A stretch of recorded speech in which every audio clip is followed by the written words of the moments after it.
மறக்கவே முடியாது. நான் இந்த சரவணம்பட்டி பக்கத்தில் 2003 ஆண்டு பைபிள் காலேஜ் 3rd இயர் படிக்கிறேன், 3வது வருஷம் படிக்கிறேன். ஃபஸ்ட் இயரில் செலவு கொஞ்சம் கம்மி தான், செகண்ட் இயர்லேயும் செலவு கொஞ்சம் கம்மியாக தான் இருக்கும். வெறும் ஃபீஸ் 300 ரூபா தான், ஒரு மாதத்துக்கு 100 ரூபா தான் ஃபீஸ் வாங்கினாங்க. ஆனால் அந்த நோட்டெல்லாம் கொஞ்சம் ஜெராக்ஸ் எடுக்க வேண்டியது இருக்கும், அதுக்கு மட்டும்தான் செலவு பண்ணோம்.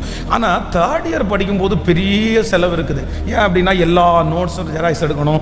அதுக்கப்புறம் அந்த கிராஜுவேஷன் வரும் பாருங்களேன், அந்த பட்டமளிப்பு விழா. அந்த பட்டமளிப்பு விழா அப்படின்றது ஒரு கல்யாணம் மாதிரின்னு வச்சுக்கோங்களேன். ரொம்ப ஒரு ஊழியக்காரனுக்கு 3 வருஷம் படித்து முடிச்சுட்டு அந்த கிராஜுவேஷனை வாங்குறது அப்படின்றது அன்னைக்கெல்லாம் ஒரு பெரிய காரியம். அது அப்போ அந்த 3rd இயர் நான் படிக்கிறேன். இப்போ அந்த வருஷம் அந்த 1ஆம் தேதி ஆராதனையிலே சரவணம்பட்டியிலே இருக்கிற ஒரு சர்ச் ஆஃப் காட் சபையில் என்னையும் என் கூட சேர்ந்த ஒரு 4-5 பேரையும் அந்த நியூ இயர் சர்வீஸுக்காக அனுப்புனாங்க. அப்போ பைபிள் காலேஜ் ஸ்டூடெண்ட் எப்போவுமே முதல் லைனில் தான் உட்காரணும்னு ரூல் இருக்குது. அதனால நானும் அந்த தம்பிங்களும் முதல் லைனில் உட்காந்துருக்குறோம். இந்த சாட்சியை சொல்லியிருக்கிறேன்னு நினைக்கிறேன். அப்போது அந்த முதல் லைனில் உட்காந்துருக்கும் போது காணிக்கை நேரம் வந்தது. அப்போ அந்த பாஸ்டர் அனௌன்ஸ் பண்ணுறாரு. என்ன அனௌன்ஸ் பண்ணுறாரு அப்படின்னா, இந்த மாதிரி நீங்கள் என்றைக்கும் காணிக்கை போடுறீங்க, அது நான் அதை இது பண்ணலை, ஆனால் இன்றைக்கி 1ஆம் தேதி நீங்கள் ஃபஸ்ட்டு காணிக்கையை செலுத்த போகிறீங்க. அப்போ உங்களுடைய காணிக்கை என்ன பண்ணக்கூடாதுன்னா, பெட்டிக்குள்ளே விடும்போது சத்தம் வராமல் போடுங்க அப்படின்னு சொல்கிறார். சொல்லும் போதே நான் என்ன நினைக்கிறேன் அப்படின்னு சொன்னால், ஆண்டவரே என் கையில் அப்போ எவ்வளோ இருக்குன்னா 25 காசு அப்படிதான் இருக்கு, 25 பைசா. அது எனக்கு என் கையில் அந்த சில்லற காசு தான் இருக்குது. என்னால் ஒன்றுமே சொல்ல முடியல. நான் இப்போ அதுவும் ஃபஸ்ட் லைனில் உட்காந்துருக்கிறேன். இப்போ நீங்கள் ஸ்டார்ட் பண்ணுங்கன்னு அவர் சொல்லிட்டாருன்னா முதல்ல விடுறதே என்ன தான் கேட்கும், சவுண்டு கேட்கும். அப்போ நான் ஜெபம் பண்ணுறேன், ஆண்டவரே இந்த மாதிரி நான் காசே என்கிட்ட இல்லை, இது உங்களுக்கு தெரியும், அதனால் இன்றைக்கி பாஸ்டர் பின்னாடியிலேருந்து காணிக்க போடுங்கன்னு சொன்னால் நல்லா இருக்குமே அப்படின்னு சொல்லி அப்படி மனசுக்குள்ளே ஜெபம் பண்ணி முடிக்கிறதுக்குள்ளே பாஸ்டர் சொல்கிறாரு, இன்றைக்கி ஒரு மாற்றம் பண்ண போகிறோம், எப்போவுமே முன்னாடி தான் காணிக்க போடுவாங்க, இன்றைக்கி பின்னாடியிலேருந்து காணிக்க போடுவாங்க அப்படின்னு. உடனே எனக்கு அவ்வளோ சந்தோஷம். ஆண்டவரே பரவாயில்ல, இப்போ ஜெபம் பண்ண இந்த குட்டி ஜெபத்தை கூட கேட்டிங்களே அப்படின்னு அந்த 25 பைசாவை கையில் வச்சுட்டு நான் என்ன ஜெபம் பண்ணேன் அப்படின்னா, இந்த வருஷம் எனக்கு தேவைகள் அதிகம், இந்த வருஷம் எப்படி நான் கிராஜுவேஷனை முடிக்க போகிறேன்னு எனக்கு தெரியல, யார் எனக்கு உதவி செய்ய போகிறான்னு கூட எனக்கு தெரியல, ஆனால் நான் ஒன்றும் பண்ண போகிறேன், இந்த வருஷம் நீர் எனக்கு எவ்வளவு கொடுக்க போறீர் அப்படின்றத நான் நோட்டில் எழுத போகிறேன் ஆண்டவரே அப்படின்னு அந்த 25 பைசாவை 2003 ஆண்டு அந்த காணிக்கை பெட்டிக்குள்ளே ஜெபம் பண்ணிகிட்டே போகிறேன். ஸோ அந்த வருஷம் முடிக்கிற வருஷம் இப்போ பார்த்தீங்கன்னா அந்த கிராஜுவேஷன் நெருங்கிருச்சு. எல்லாருமே white shirt, white pant, shoe, tie எல்லாம் வாங்கிட்டாங்க. அப்போ எனக்கு எதுவுமே கிடைக்கல, ஒயிட் ஷர்ட்டும் கிடைக்கல, ஒயிட் பேண்ட்டும் வரல, எனக்கு ஷூ வாங்குறதுக்கு பணமும் வரல, எனக்கு டையும் இல்லை. அப்போ ஷூ என்னுடைய 3rd இயர் இன்னொரு ஸ்டூடெண்ட் ஒருத்தர் இருந்தார், பாஸ்டர் ரூபன் அப்படின்னு, அவர்கிட்ட ஷூ வாங்கிட்டேன். அதுக்கப்புறம் டை ஒன்று அவரே கொடுத்தாரு. அதுக்கப்புறம் என்னுடைய பழைய ஒயிட் பேண்ட், ஒயிட் சட்டை எல்லாத்தையும் அயன் பண்ணி, ஆனால் எல்லா பசங்களும் என் கூட படிக்கிறவங்க எல்லாருமே அவங்க பார்த்தீங்க அப்படின்னா பேண்ட்டை போட்டு பார்க்குறாங்க, சட்டையை போட்டு பார்க்குறாங்க, ஃபிட்டிங் கரெக்டாக இருக்குதா, சரியாக இருக்குதா, கிராஜுவேஷனுக்கு இதை தான் நான் போட போகிறேன், இதுதான் எல்லாமே பயங்கரமான ஒரு சந்தோஷமான நேரம். ஆனால் எனக்கு வருத்தமாலாம் இல்லை, ஆனாலும் கொஞ்சம் கஷ்டமாக தான் இருந்துச்சு. சரி ஓகே, நமக்கு தான் யாருமே இல்லை போல தெரியுது, பட் ஆண்டவர் இருக்கிறாரு, இந்த விஷயத்தை வச்சே நம்ம அதை முடிச்சிருவோம் அப்படின்னு சொல்லி. அப்போது கிராஜுவேஷன் ஆரம்பிக்கிறதுக்கு முன்னாடி சரியாக பார்த்தீங்கன்னா ஒரு 7 நாளைக்கு முன்னாடி எங்கள் பாஸ்டர் கோயம்புத்தூருக்கு வர்றாரு. எங்கள் பாஸ்டர் வந்த உடனே கேட்டார், கிராஜுவேஷனுக்கு துணியெல்லாம் எடுத்துட்டியான்னு கேட்டார். அப்போ நான் சொன்னேன், இருக்கிறத ரெடி பண்ணி வச்சுட்டேன் அப்படின்னு சொன்னேன். என்னன்னு கேட்டு பெர்மிஷன் கேட்டுட்டு கோயம்புத்தூரில் அந்த டவுன் ஹால் பக்கத்தில் இருக்கிற சென்னை சில்க் ஷாப்பு இருக்கிறதுலே பெரிய கட்டடம், அந்த மாதிரி பெரிய கட்டடத்தை நான் பார்த்ததே இல்லை, அங்கே கூட்டிகிட்டு வந்தார். அவ்வளோ பெரிய கட்டடம். உள்ளே போயிட்டு எங்கள் பாஸ்டர் என்ன சொன்னார் அப்படின்னு சொன்னால், இருக்கிறதுலே ஒயிட்டில் எந்த துணி காஸ்ட்லியாக இருக்குதோ அந்த துணி இவன் சைஸுக்கு வெட்டி போடுங்க அப்படின்னு. ஸோ உண்மையிலேயே அந்த இயர் முடித்ததற்கு பிற்பாடு நான் என்னுடைய டைரியை புரட்டி பார்க்கும்போது கிட்டத்தட்ட 25,000 ரூபாவுக்கு மேல் ஆண்டவர் 2013 வருடம் என்னுடைய படிப்பினுடைய தேவைக்கு தந்திருந்தார். காற்றையும் காண மாட்டாய், மழையையும் பார்க்க மாட்டாய், ஆனாலும் பள்ளத்தாக்கை தண்ணீரால் நிரப்ப பண்ணுகிற தேவன் நம்மோடு கூட இருக்கிறார். உங்களை நடத்த மாட்டாரா? உங்களை நடத்த மாட்டாரா? உங்க கைகளை ஆசீர்வதிக்க மாட்டாரா? உங்களை தூக்கி நிறுத்த மாட்டாரா? அவர் தரிசனம் நிறைவேறாமல் போகுமா? நான் நம்புறேன். இல்லை இல்லை, எனக்கு ஒருவர் உண்டு, எனக்கு ஒருவர் உண்டு, நான் ஆராதிக்கிற ஒருவர் உண்டு. அவர் பெரிய தெய்வம். அவர் சமூகத்திலே நேரத்தை செலவிடுகிறவர்களை அவர் வெட்கப்படுத்த மாட்டார். அவர் வெட்கப்படுத்த மாட்டார். நல்ல கரங்களை தட்டி முழு பலத்தோடு ஒன்றும் இல்லாத நிலைமையிலே சகலமும் படைத்தவர் என் தேவன், நான் ஆராதிக்கிற தேவன். அவரே தேவன், அவரே தேவன், யெகோவா என் தேவன். ஆமென். கரங்களை தட்டி சேர்ந்து பாடி, ஒன்றும் இல்லாத நிலைமையிலே சகலமும் படைத்தவர் என் தேவன். பானையில் மா இல்லாமல் போனாலும், கலயத்தில் மா இல்லாமல் போனாலும் என் தேவன் என்னோடு கூட இருக்கிறார். பரிசுத்தவான்களை நடத்தின தேவன் என்னோடு கூட இருக்கிறார்.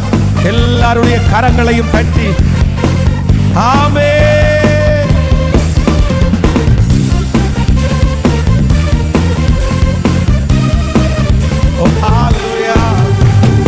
ஒன்றும் இல்லாத நிலைமையிலே சகலமும் படைத்தவர் என் தேவன்.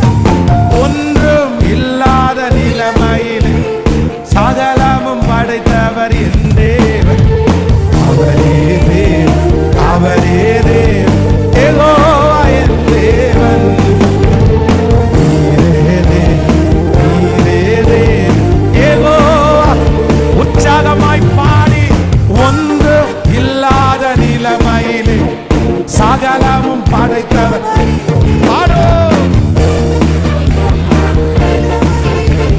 சகலமும் படைத்தவர் என் தேவன். நீரே தேவன், அவரே தேவன், யெகோவா என் தேவன். அவரே தேவன், அவரே தேவன், யெகோவா என் தேவன்.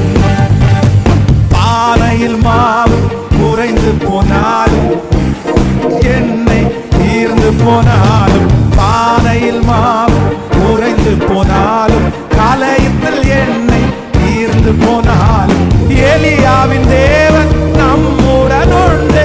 எலியாவின் தேவன் நம்முடன் உண்டு. காகங்களை கொண்டு போஷிப்பாரே, காகங்களை கொண்டு போ. கைகளை மேல தட்டி, அவரே தேவன், அவரே தேவன், யெகோவா என் தேவன். சொல்லு, அவரே தேவன், யெகோவா. நீரே, நீரே தேவன், நீரே தேவன், யெகோவா. கரங்களை தட்டி முழு வெள்ளத்தோடு நன்றியப்பா, நன்றியப்பா, நன்றியப்பா, நன்றியப்பா. கர்த்தர் தமது நல்ல பொக்கிஷ சாலையாகிய வானத்தை திறப்பார். கர்த்தர் தமது நல்ல பொக்கிஷ சாலையாகிய வானத்தை திறப்பாய். நீர் அநேகம் ஜாதிகளுக்கு கடன் கொடுப்பாய், நீயோ கடன் வாங்காதிருப்பாய். வெண்கல கதவுகளை உடைத்து, இரும்பு தாழ்பாடுகளை முறித்து, அந்த காலத்தில் இருக்கிற பொக்கிஷங்கள், ஒளிப்பிடத்தில் இருக்கிற புதையல்களை நான் உனக்கு தருவேன், நான் உனக்கு தருவேன். அவன் தேவனுடைய ஆலயத்திற்கு போய் தாமதமானதினால் அங்கே இருக்கிறவர்கள் ஆச்சரியப்பட்டார்கள். காரணம், நெடுநாளைக்கு முன்பாக ஜெபித்த ஜெபம் கேட்கப்பட்டது. நம்முடைய ஜெபம் நாமே மறந்திருந்தாலும் பரலோகம் மறக்காது, தேவன் மறக்க மாட்டார். உங்க ஜெபத்தினுடைய பதிலை நீங்க பார்ப்பீங்க. சகரியா பார்த்தது உண்மையானால் கர்த்தர் உங்களை பார்க்க பண்ணுவார், பார்க்க பண்ணுவார். ஸோ ஆண்டவருடைய சமூகத்தில் தாமதம் பண்றவங்களுக்கு இருக்கிற வெற்றியை பாருங்க, வெற்றியை பாருங்க.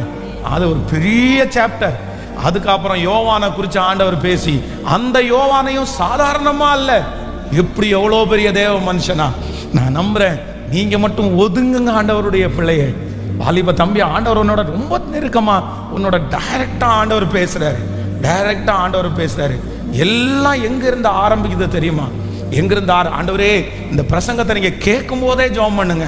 ஆண்டவரே, நான் இனி அவசரமா ஓடி என்ன பண்ணக்கூடாது, வரக்கூடாது.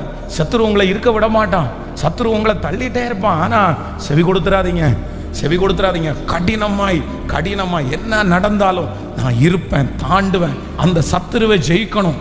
தேவ சமூகத்தில் இருக்க விடாதபடி சத்துரு உங்களை போராடுவான். நீங்க அந்த போராட்டத்தை விட்டு வெளியே வரணும். நீங்க முழங்கால் படி இட இட அப்படியே யுத்தம் நடந்து கொண்டே இருக்கும். இது பெரிய யுத்தம். நீங்க தேவ சமூகத்தில் உட்கார்றது சும்மா இல்ல, இது மறைவிடத்திலே செய்கிற யுத்தம், இது மறைவிடத்திலே செய்கிற யுத்தம். அங்கே சத்துருக்கு இருக்க முடியாது, பிரச்சனைக்கு இருக்க முடியாது. இப்போ அந்த ஜெப வல்லமை தம் தனமார. கேளுங்க, ஏசப்பாட்ட கேளுங்க. இயேசுவே ஸ்தோத்திரம், ஸ்தோத்திரம், ஸ்தோத்திரம், ஸ்தோத்திரம். அந்த களைப்பு மாறுவதாக, அந்த பலவீனம் மாறுவதாக.